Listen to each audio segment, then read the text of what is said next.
may or may not know, it's been super cold, as all of you are experiencing. 'Tis winter in North America. So, I've been doing a ton of indoor riding. And to be honest, the holidays, that's Thanksgiving in the United States, Christmas all over the world. Been busy. Not a lot of streaming having been done. But I wanted to read this article that came across my feed in Apple News, so bear with me as I try to pedal, regulate my breathing, and read to you guys. So this is from The Atlantic. The title of the article is, this could be hard, The Antisocial Century. Americans are now spending more time alone than ever, changing our personalities, our politics, and even our relationship to reality. It's written by Derek Thompson. Published January 8th, 2025. The bar is closed. A short drive from my home in North Carolina is a small Mexican restaurant with several tables and 4 stools at a bar facing the kitchen. On a sweltering afternoon last summer, I walked in with my wife and daughter. The place was empty.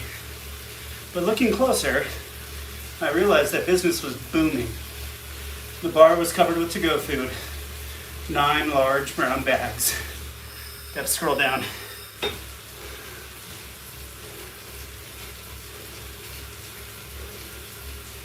All right, that should give me plenty of runway to read to you all. As we ate our meal, I watched half a dozen people enter the restaurant without sitting down to eat. Each one pushed open the door, walked to the counter, picked up a bag from the bar, and left. And the delicate choreography between kitchen and customer, not a word was exchanged. The space, once reserved for the most garrulous social encounters, the bar hangout, had been reconfigured into a silent depot for customers to grab food to eat at home.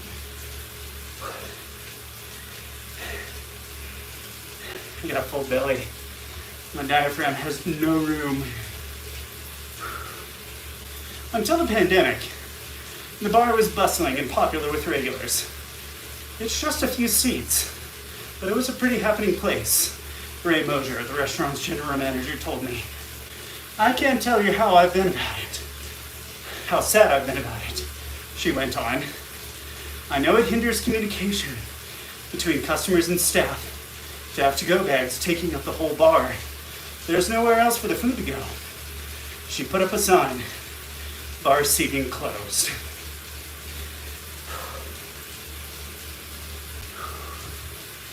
The sign on the bar is a sign of the times for the restaurant business.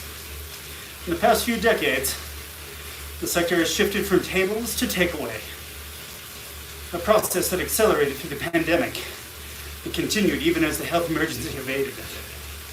In 2023, 74% of all restaurant traffic came from off-premises customers, that is, from takeout and delivery.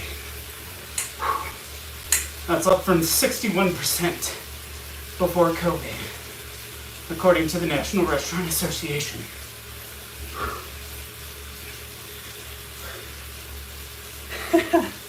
The flip side of less dining out is more eating alone. The share of U.S. adults having dinner or drinks without friends on any given night has declined by more than 30% in the past 20 years.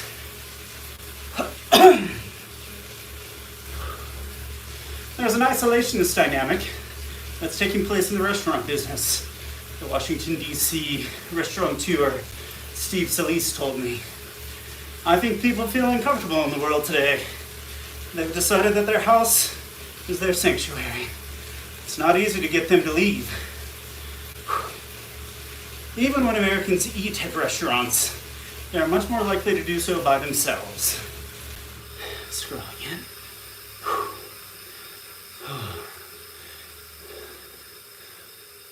Come on. According to data gathered by the online reservation platform OpenTable, solo dining has increased by 29% in just the past 2 years. The number one reason is the need for more me time. The evolution of restaurants is retracing the trajectory of another American industry, Hollywood. In the 1930s, video entertainment existed only in theaters. The typical American went to the movies several times a month. Film was a necessarily collective experience, something enjoyed with friends and in the company of strangers. But technology has turned film into a home delivery system.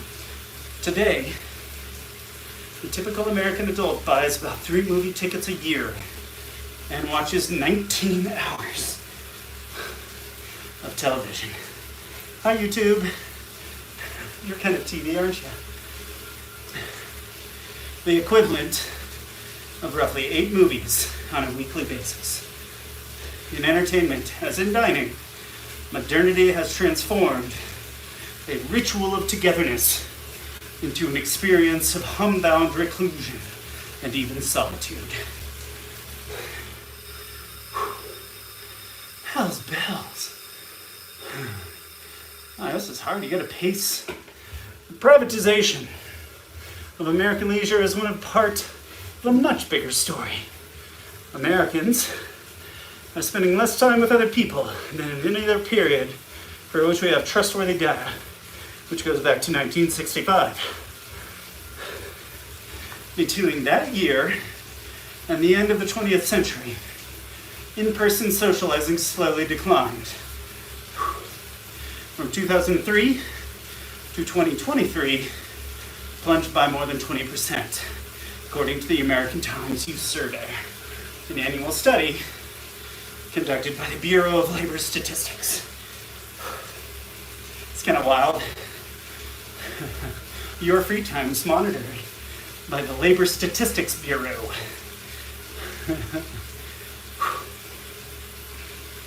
Among unmarried men and people younger than 25, the decline was more than 35%. Alone time predictably spiked during the pandemic, but the trend had started long before most people had ever heard of the novel coronavirus, and continued after the pandemic was declared over. According to Ian Adelaide, an economist at the Federal Reserve Bank of Philadelphia, Americans spent even more time alone in 2023 than they did in 2021. He categorized a person as alone, as I will throughout this article, if they are the only person in the room, even if they are on the phone or in front of a computer. The eroding companionship can be seen in numerous odd and depressing facts of American life today. Men who watch television now spend 7 hours in front of the TV for every hour they spend hanging out with somebody outside their home. The typical female pet owner spends more time actively engaged with her pet than she spends in face-to-face contact with friends of her own species. Since the early 2000s, the amount of time that Americans say they spend helping out or caring for people outside of their nuclear family has declined by more than a third.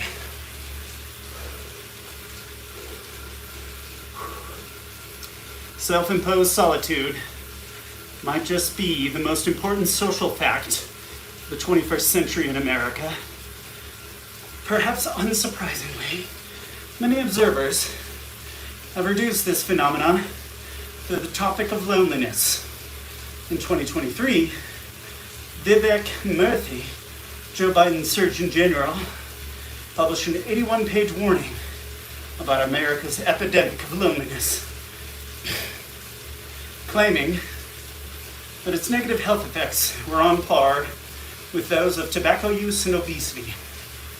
A growing number of public health officials seem to regard loneliness as the developed world's next critical public health issue. Excuse me. The United Kingdom now has a minister for loneliness, as does Japan.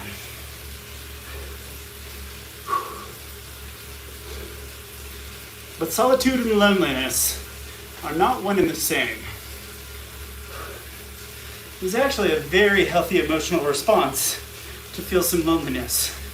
NYU sociologist Eric Klinenberg told me that cue is the thing that pushes you off the couch and into face-to-face interaction. The real problem here, the nature of America's social crisis, is that most Americans don't seem to be reacting to the biological cue to spend more time with other people. Their solitude levels are surging, while many measures of loneliness are actually flat or dropping. The 2021 study of the widely used UCLA loneliness scale concluded that the frequently used term loneliness epidemic seems exaggerated. Although young people are lonelier than they once were, there's little evidence that loneliness is rising more broadly today. The 2023 Gallup survey found that the share of Americans who said they experienced loneliness a lot of the day yesterday declined roughly 1/3 from 2021 to 2023, even as alone time, Adelaide's calculation, rose slightly. Day to day, hour to hour, we are choosing this way of life. Its comforts, its ready entertainments. But convenience can be a curse. Our habits are creating what Adelaide has called a century of solitude. This is the antisocial century. 100 miles. No, it's a biking thing. Time to drink water.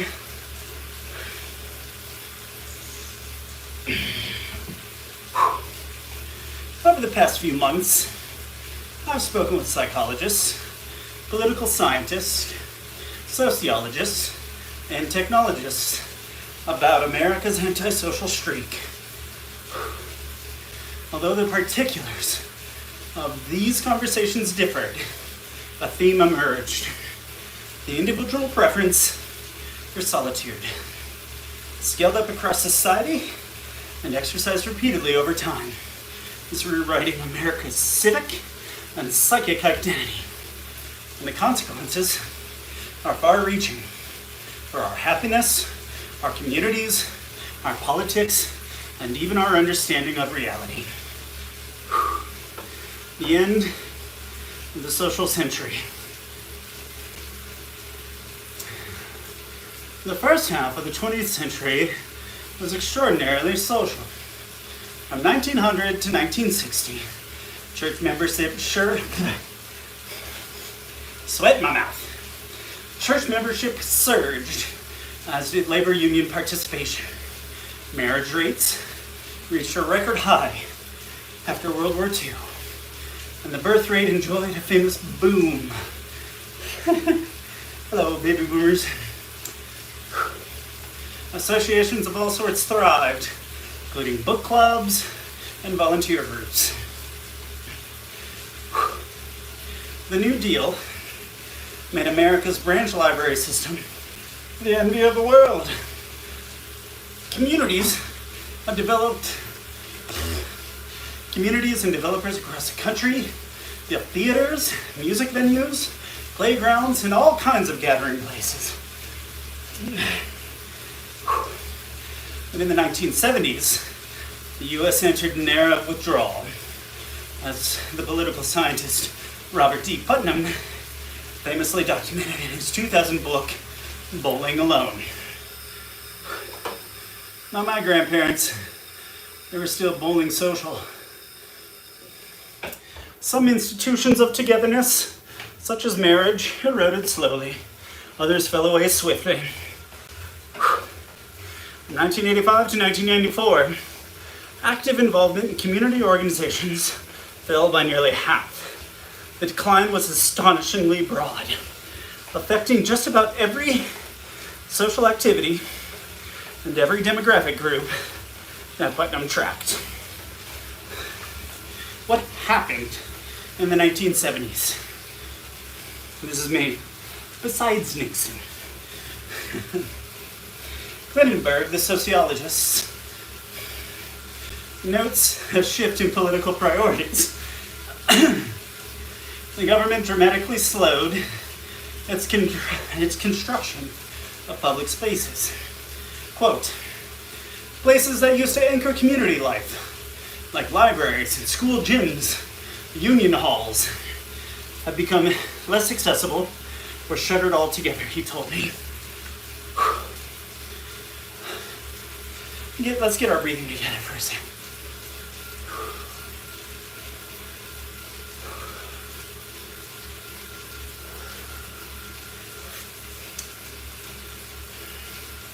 Got a little spit pad here. Gross, but effective.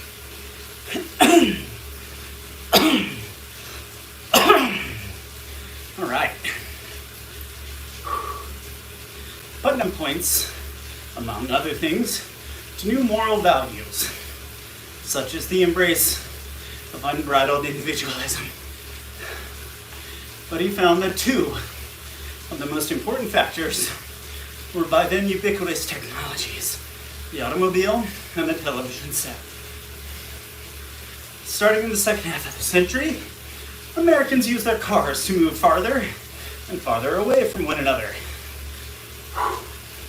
enabling the growth of the suburbs, and with it, a retreat into private backyard patios, private pools, a more private life.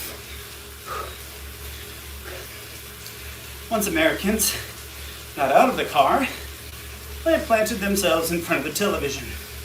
From 1965 to 1995, the typical adult gained 6 hours a week in leisure time. They could have devoted that time, 300 hours a year, to community service, or pick-up basketball, or reading, or knitting, or all four. Instead, they funneled almost all of this extra time into watching more TV. Hello, YouTube. As I post YouTube.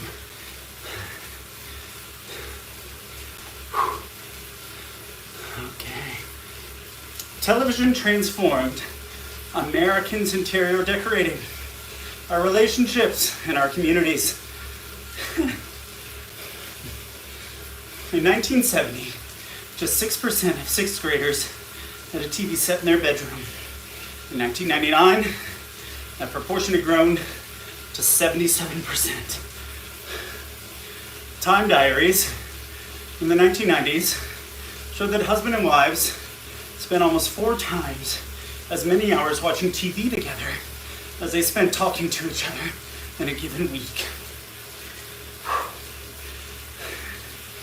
People who said TV was their primary form of entertainment were less likely to engage in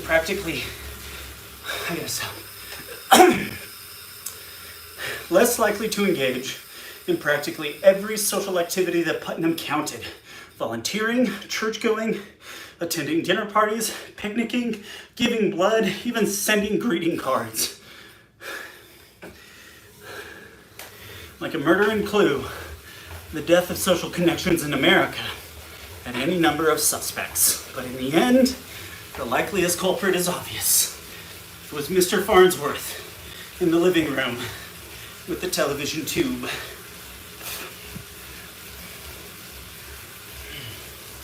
I keep hearing something behind me.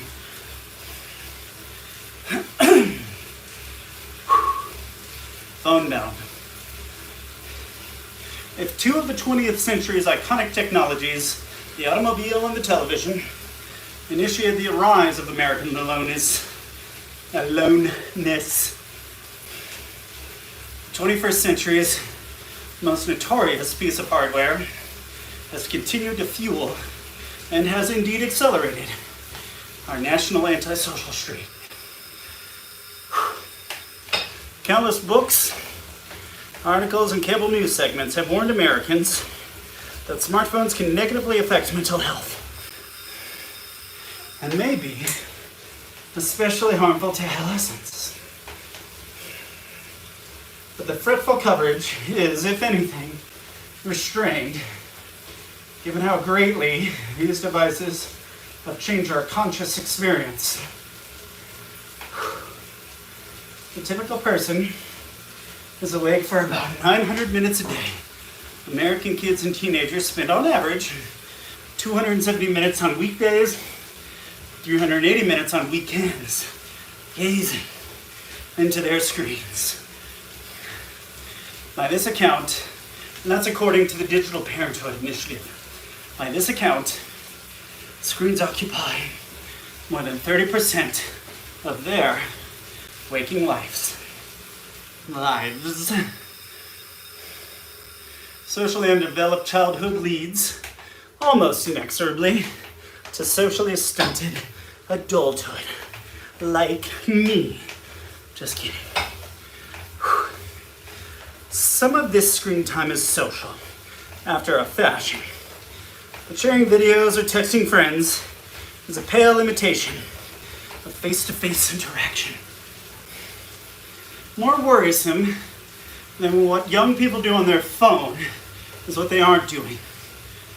Young people are less likely than in previous decades to get their driver's license, to go on a date, to have more than one close friend, or even to hang out with their friends at all.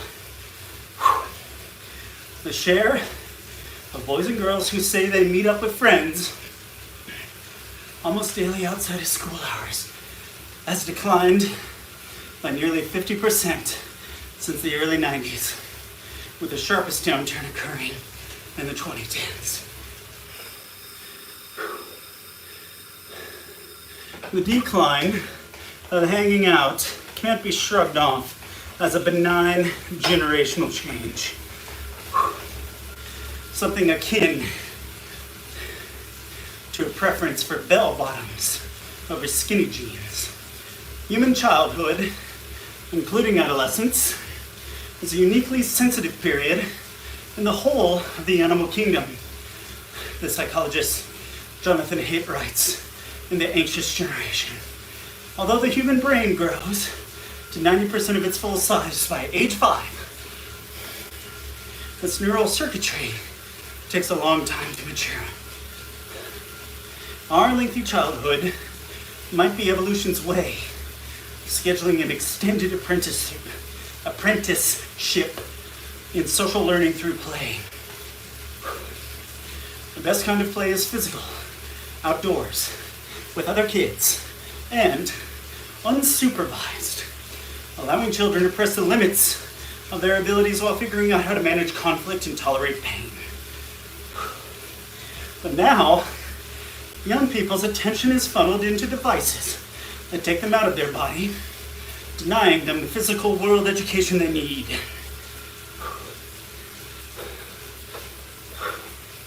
Teen anxiety and depression are at near record highs.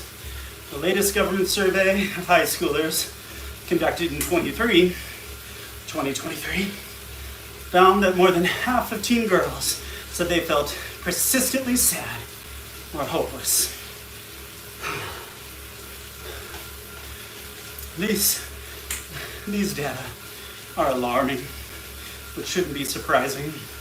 Young rats and monkeys deprived of play come away socially and emotionally impaired. It would be odd if we, the self-named social animal, were different. Socially underdeveloped childhood leads almost inexorably to socially stunted adulthood.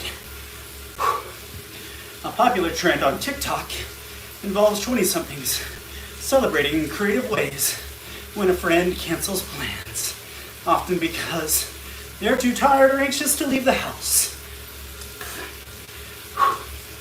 These clips can be goofy, even quite funny. Surely sympathy is due. We all know the feeling of relief when we claw back free time in an overscheduled week. But the sheer number of videos is a bit unsettling. If anybody should feel lonely and desperate for physical world contact, you think it would be 20-somethings who are still recovering from years of pandemic cabin fever. But many nights, it seems, members of America's most isolated generation aren't trying to leave the house at all. They're turning on their cameras to advertise to the world the joy of not hanging out. Wild. If young adults feel overwhelmed by the emotional costs of physical world togetherness and prone to keeping even close friends at a physical distance, that suggests that phones aren't just rewiring adolescence, they're upending the psychology of friendship as well. Time to drink. Take a breath.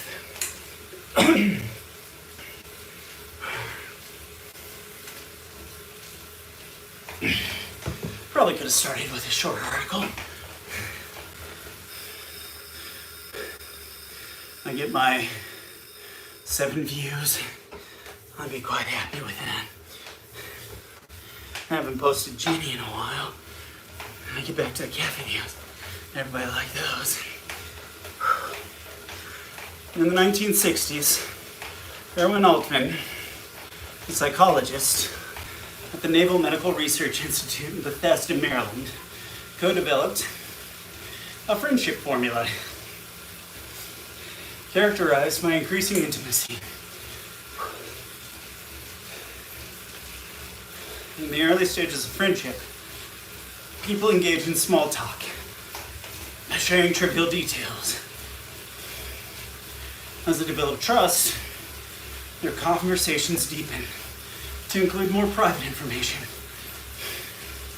until disclosure becomes habitual and easy. Altman later added an important wrinkle. Friends require boundaries as much as they require closeness. Time alone to recharge is essential for maintaining healthy relationships. Phones mean that solitude is more crowded than it used to be, and crowds are more solitary. Quote, "Bright lines once separated being alone and being in a crowd." Unquote. Nicholas Carr, the author of the new book, Super Bloom, How Technologies of Connection Tear Us Apart, told me. Quote, "Boundaries helped us. You'd be present with your friends and reflective in your own downtime. Now our social time is haunted by the possibility that something more interesting is happening somewhere else, and our downtime is contaminated by the streams and posts and texts of dozens of friends, colleagues, frenemies, strangers." If Carr is right, modern technology's always open window to the outside world makes recharging much harder, leaving many people chronically depleted, a walking battery that is always stuck in the red zone. In a healthy world, people who spend lots of time alone would feel that ancient biological cue. I'm alone and sad. I should make some plans. But we live in a sideways world where easy home entertainment, oversharing online, and stunted social skills spark strangely popular response. Oh. Hi, Boo. Did you fart? Oh, of course. I think you just fart the whole time. The whole time. How much time we got left? An hour? Something like that. Say hi to no one. I'm reading to the people. Hello, people. Well, hello, future people.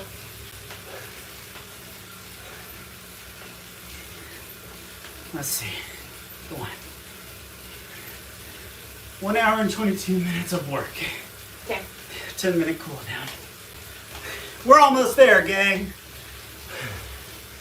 So I'll be back in an hour and 15 and I'll warm this up. Man, I don't know. I don't think so. My tummy doesn't feel hot. It's gonna need to eat. I'll leave it in it. Vote in the comments. Should I eat or not? Wait, there's no one here.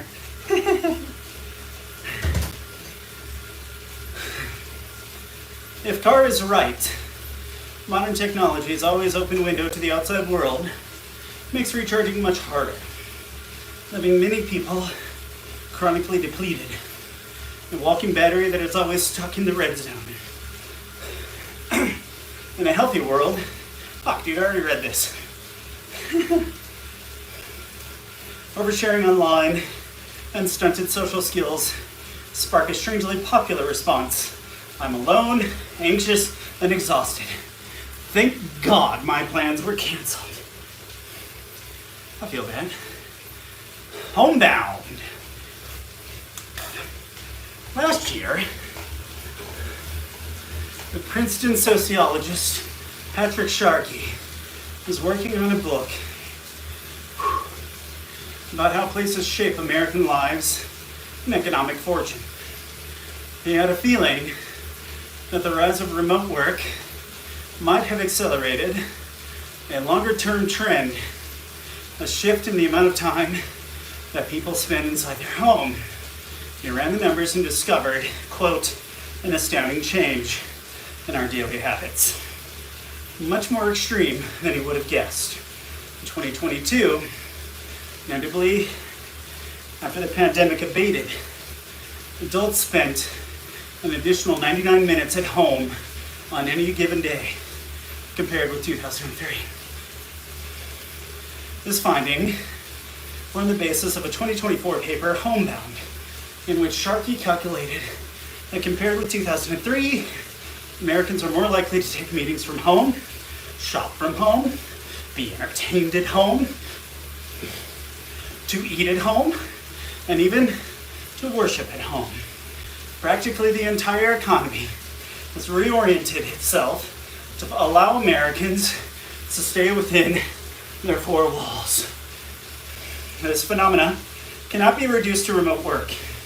It's something far more totalizing, something more like remote life. One might ask, why wouldn't Americans with means want to spend more time at home? The past few decades, typical American home has become bigger, more comfortable, more entertaining. From 1973 to 2023, size of the average new single-family house increased by 50%. And the share of the new single-family houses that have air conditioning doubled to 98%. Streaming services, video game consoles, and flat-screen TVs make the living room more diverting than any 20th century theater or arcade. Yet conveniences can indeed be a curse. By Sharkey's calculations, activities at home were associated with a, quote, strong reduction in self-reported happiness. I'd much rather be outside.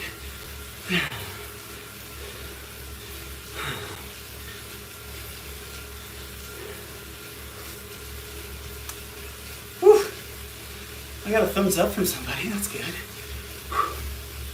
Now, homebound life doesn't have to be a solitary life. The 1970s, all right, real talk, real quick. 34 minutes into this thing. I think I'm only halfway done, according to the bar over here. Like, we fucking get it, you know? People are lonely as fuck, dude. And yet, this long-winded asshole of an author is making me more lonely. I'm sitting here reading this fucking verbose article with all of its citations. Like, bro, you don't have to cite this much, my guy. Look outside. We get it. We're alone. Yeah. Alright, just bear with me. I'm gonna scroll down here. I wanna see. Surely this is all just a fuck ton of advertisements. No. What a long... Wow. You hear all that scrolling? I'm still going. This is pitiful.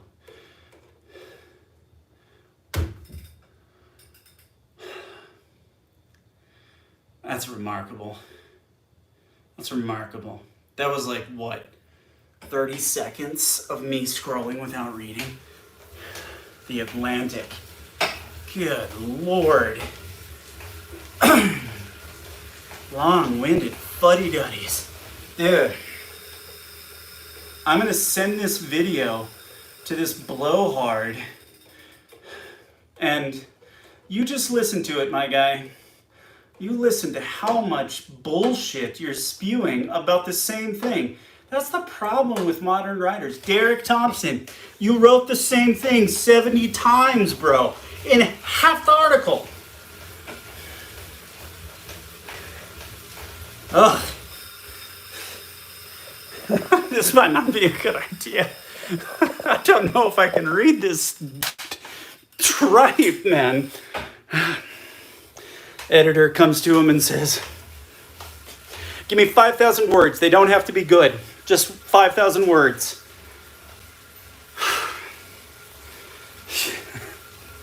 Okay, well, I got another hour and change to figure out what the hell to do with myself. You guys have fun. Mwah. Bye.